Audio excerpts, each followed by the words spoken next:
রাতে হাইটটা অনেক কষ্ট করে এখানে ওনার ফটোগুলি দিচ্ছেন, এখানে ছিলেন। এই জায়গাটা এখন আমরা যেরকম দেখতেছি সেটা রূপ দেওয়ার উপকার উনি। সুতরাং সেটা একদিকে শুধু আপনাদের জন্যই নাই, আপনারা সবাই অখণ্ড, এতে কোনো ডিফারেন্স নেই। আমি অনখণ্ড, তাতেও কোনো নেই। আমি একজন ভালো মানুষ হিসাবে বলি না, সাধারণ মানুষ। এই এখানে এটা তীর্থস্থান বলে আমারও মনে হয়।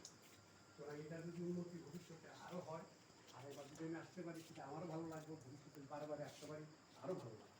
সুতরাং এখানে আপনাদের রিকোয়ারমেন্ট আমি বুঝছি। এখানে আপনারা এখানে যারা আছেন, এখানে একটা আপনারা গেস্ট হাউস এসেছিলেন, মন্দিরটা সংস্কার বা এটা এখান থেকে রিপ্লেসমেন্ট ওইখানে নেওয়া পাওয়া ইত্যাদি বিভিন্ন ধরনের কতগুলি রিকোয়ারমেন্ট ছিল এই সমতল ভূমিটার মধ্যে। তারপরে আপনাদের পাশে এখানে যা করলাম, আপনাদের বিশাল জায়গা আপনাদের এখানে হয়তো বা টোটালি 50-60 জমি আপনাদের আছে।